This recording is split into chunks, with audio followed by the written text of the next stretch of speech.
qualitative methods, including participatory research and a focus on activism.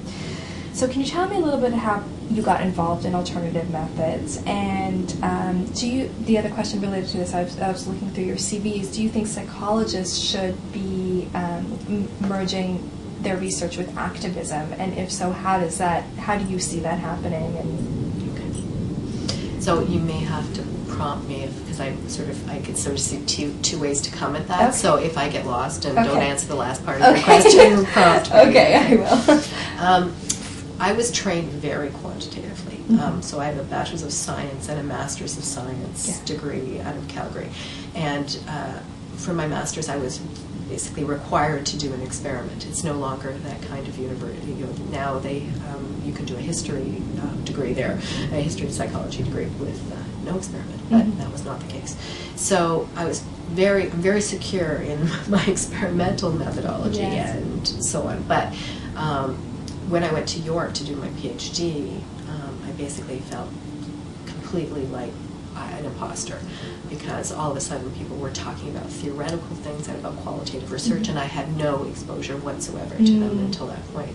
So it was really a learning experience, but of course the qualitative methods fit much more closely in many ways with my feminist politics and my concerns about the experimental study I did for my master's, and sort of what does it mean to show women pornography when you believe it's harmful to them?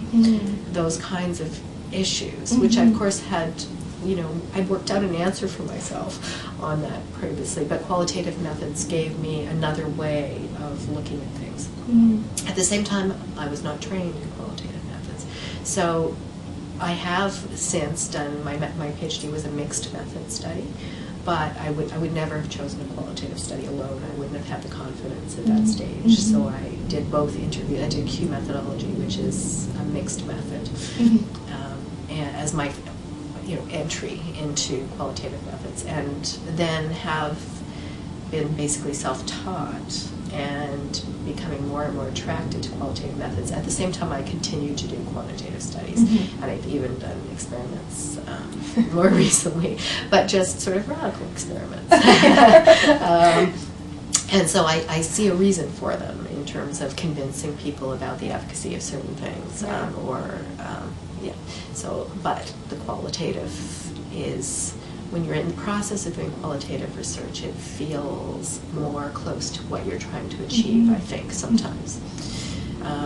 The research I did on youth exploited in the sex industry was one of those accidents. It was something I've always cared about, especially given my own history.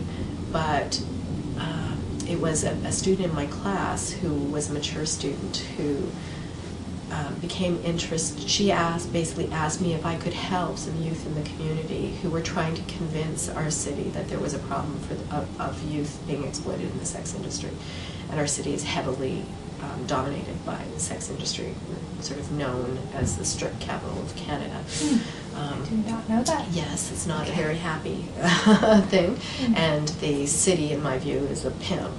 It was licensing dancers in clubs, and it was also licensing massage parlors and escorts, requiring them to pay fees to the city every month or every year in order to get their licenses. And yes, I'm proud of it.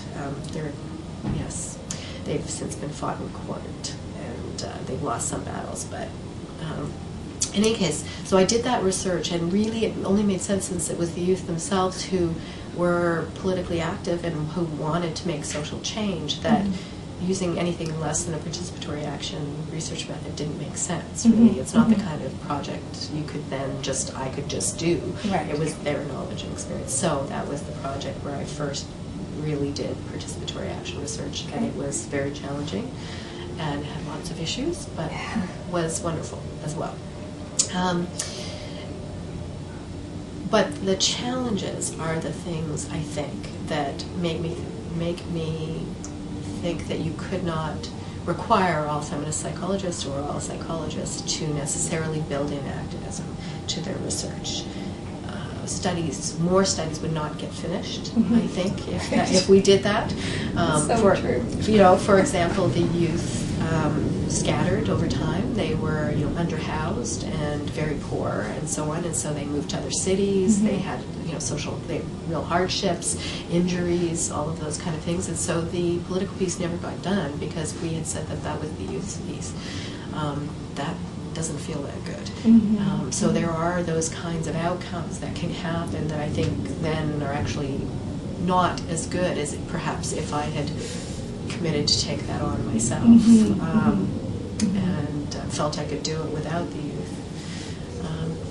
But I definitely am moving more in my career towards directly applied research rather than research that has applied implications. Okay. Can you tell me what you feel the distinction is between those two? So I've always researched things like violence against women, always, and the effects of pornography on women, how women think about pornography, and what differences there might be between women, on sexual assault.